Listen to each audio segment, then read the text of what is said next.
Hello दोस्तों, स्वागत है आपके अपने YouTube चैनल में। दोस्तों आज के इस लेक्चर में हम बात करने वाले जनरल अवेयरनेस की। यहाँ पे हम दोस्तों ऐसे सिलेक्टेड क्वेश्चन करने वाले जो हाल ही में TCS के द्वारा पूछे गए हैं। और ये क्वेश्चन आपके जो RRB NTPC CBT2 जो लेवल 2, 3 और 5 के जो एग्जाम होने वाले और जो CHSL का जो एग्जाम होने वाला है, इन सभी एग्जाम में ये क्वेश्चन हेल्प करेंगे। तो दोस्तों यह TCS के द्वारा पूछे गए क्वेश्चन है जो हाल ही में एग्जाम हुए थे उनमें, तो यहाँ आपको देखना बहुत ही जरूरी है क्योंकि यहाँ रिवीजन के तौर पर आपको मतलब किस किस टाइप के क्वेश्चन पूछे जाते हैं यहाँ पे आपको ये पता चल जाएगा। तो शुरुआत करते हैं आज के पहले क्वेश्चन के साथ। आपके लिए पहला क्वेश्चन दोस्तों कि मूसी नदी निम्नलिखित में से किस नदी की सहायक नदी है। तो दोस्तों ये जो मूसी नदी है यह सहायक नदी है कृष्णा नदी की। यहाँ पे करेक्ट आंसर है ऑप्शन 1। तो याद क्या रखना आपको, मूसी नदी निम्नलिखित में से किस नदी की सहायक नदी है, तो कृष्णा नदी की। नेक्स्ट क्वेश्चन देख लेते हैं कि अपशिष्ट जल उपचार की प्रक्रिया को सामान्यतः दोस्तों उपचार कहा जाता है। तो दोस्तों इसे किस प्रकार का उपचार कहा जाता है, तो सीवेज उपचार कहा जाता है। याद रखना इसे सीवेज उपचार कहा जाता है। मतलब जो अपशिष्ट जल उपचार होता है इसकी प्रक्रिया को सामान्यतः सीवेज उपचार कहा जाता है। नेक्स्ट क्वेश्चन दोस्तों कि जनवरी 1931 में महात्मा गांधी की जेल से रिहाई के बाद कांग्रेस नेताओं ने भविष्य की कार्रवाई योजना बनाने के लिए कहां पर यह मुलाकात की थी। तो यह मुलाकात हुई थी दोस्तों इलाहाबाद में। याद रखना इलाहाबाद में यह मुलाकात। अगला क्वेश्चन दोस्तों कि 2011 की जनगणना के अनुसार अंतिम जनसंख्या योग के अनुसार भारत में जो कुल बाल जनसंख्या है दोस्तों, इसमें ग्रामीण बाल जनसंख्या का कितना प्रतिशत है। तो दोस्तों 2011 की जनगणना के अनुसार हम यहाँ पे बात कर रहे हैं, तो यह दोस्तों 74.05% है। कितना है, 74.05% है। नेक्स्ट क्वेश्चन दोस्तों कि राजीव राम एक पेशेवर से टेनिस खिलाड़ी है और यह किस देश से अपना संबंध रखते हैं। इनका संबंध है दोस्तों संयुक्त राज्य अमेरिका से। याद रखना कौन से मतलब कौन से देश से इनका संबंध है, संयुक्त राज्य अमेरिका से इनका संबंध है। नेक्स्ट क्वेश्चन है कि हिंदू उत्तराधिकारी अधिनियम 1956 के तहत बिना वसीयत मर जाने वाले हिंदू महिला की जो संपत्ति है दोस्तों, इस पर पहला अधिकार निम्न में से किसका होता है। तो इसमें जो पहला अधिकार है वह उसके पति का होता है। याद रखना किसका होता है, पहला अधिकार जो है वो उसके पति का होता है। मतलब हिंदू उत्तराधिकार अधिनियम 1956 के अनुसार बिना वसीयत के अगर मर जाने वाले हिंदू महिला की जो संपत्ति है उस पर अधिकार जो है वह सबसे पहले किसका होगा, तो उसके पति का होगा। नेक्स्ट क्वेश्चन दोस्तों कि प्रधानमंत्री अन्नदाता आय संरक्षण अभियान निम्न में से कितने घटक हैं। जो सरकारी कृषि उपज की कीमत, दक्षता के लिए नीति, भंडारण में उपव्यय और रिसाव को कम करने और वित्तीय लाभ कमाने के लिए तर्क संगत व्याख्या करते हैं। तो ये है दोस्तों 3। करेक्ट आंसर है यहाँ पे ऑप्शन 2। अगला क्वेश्चन दोस्तों कि द्वारम वेंकट स्वामी नायडू निम्नलिखित में से कौन सा संगति वाद्य यंत्र बजाए करते थे। तो दोस्तों ये जो द्वारम वेंकट स्वामी नायडू है, यह मतलब ये जो अपना संबंध है दोस्तों वह वायलिन वाद्य यंत्र से रखते हैं। तो यहाँ पे करेक्ट आंसर क्या है, ऑप्शन 1 वायलिन। नेक्स्ट क्वेश्चन है कि रज्जु की संख्या जीवों के संबंध में निम्नलिखित में से कौन सा कथन सत्य है। तो यहाँ पे चारों ऑप्शन पढ़ना पड़ेगा कि इनमें पश्च गुदा पुच्छ अनुपस्थित होती है, इसमें पृष्ठ रज्जु पाया जाता है, इनमें द्विउदरीय ठोस तंत्रिका रज्जु पाया जाता है, और चौथा है कि इनमें हृदय पृष्ठीय या पार्श्व रूप से स्थित या अनुपस्थित होता है। तो रज्जु की संघों के जीवों के संबंध में दोस्तों यहाँ पे जो सही कथन है कि इसमें पृष्ठ रज्जु पाया जाता है।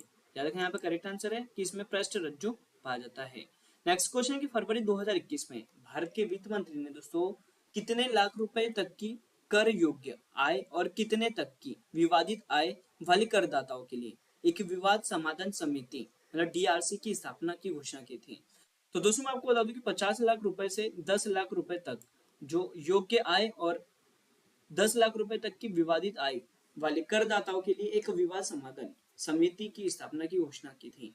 नेक्स्ट क्वेश्चन दोस्तों की निम्नलिखित में से निष्फल भूमि का एक प्रमुख कारण है। तो निष्फल भूमि का जो मतलब बैडलैंड्स का जो एक प्रमुख मुख्य कारण है वो कौन सा है, तो मृदा अपरदन का कारण होता है। नेक्स्ट क्वेश्चन दोस्तों कि भारत का चुनाव आयोग देश में स्वतंत्र और निष्पक्ष चुनाव का प्रहरी है और भारतीय संविधान के किस अनुच्छेद में इस संस्थान से संबंधित प्रावधान संरक्षित है। तो आर्टिकल नंबर याद रखना दोस्तों 324 मतलब अनुच्छेद 324 में यह प्रावधान है। नेक्स्ट क्वेश्चन है कि पेट्रोलियम में मौजूद निम्न में से कौन सा यौगिक आंतरिक दहन इंजनों और रिफाइनरी के कुछ हिस्सों में जंग का कारण बन सकता है? तो यह बन सकता है दोस्तों सल्फर। यहाँ पे करेक्ट आंसर है ऑप्शन 4। अगला क्वेश्चन है कि 24 अप्रैल 2021 से भारत के सर्वोच्च न्यायालय का जो मुख्य न्यायाधीश है वह दोस्तों किस न्यायमूर्ति को नियुक्त किया है? यह नियुक्त किया है नुथलपति वेंकट रमन को, मतलब एन.वी. रमन्ना को दोस्तों 24 अप्रैल 2021 से भारत के सर्वोच्च न्यायालय का मुख्य न्यायाधीश नियुक्त किया गया है। अगला क्वेश्चन दोस्तों कि स्थित भगवान अयप्पा के पवित्र उपवन में मकर विल्लोपु उत्सव मनाया जाता है।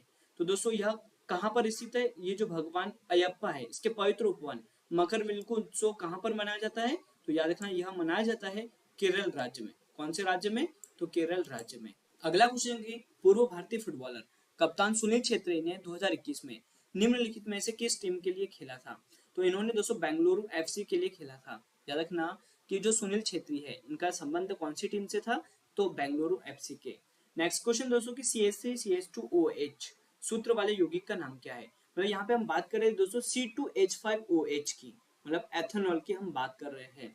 यहाँ पे करेक्ट आंसर क्या है? ऑप्शन 2। यहाँ पर राइट आंसर है ऑप्शन 2। नेक्स्ट क्वेश्चन है कि अर्थवेद खालिसा खंडों का संग्रह है।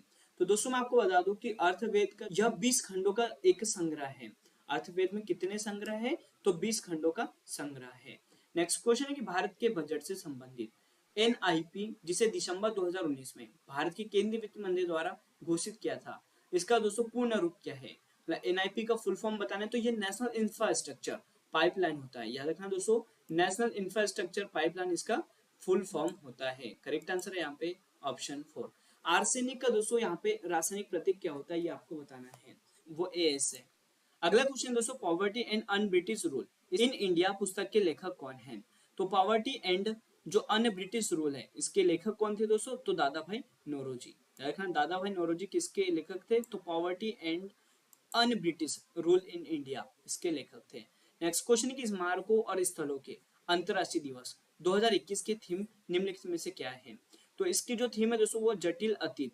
याद रखना जटिल अतीत विविधीकृत भविष्य। नेक्स्ट क्वेश्चन दोस्तों की संविधान सभा के संदर्भ में निम्न में से कौन सा कथन सही है?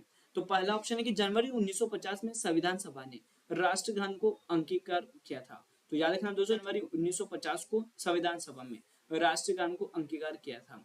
नेक्स्ट क्वेश्चन है दोस्तों कि ओक के पेड़ के दृढ़ फल में नट को क्या कहा जाता है? तो दोस्तों यह ओक के पेड़ के जो दृढ़ फल है इसको दोस्तों क्या कहा जाता है?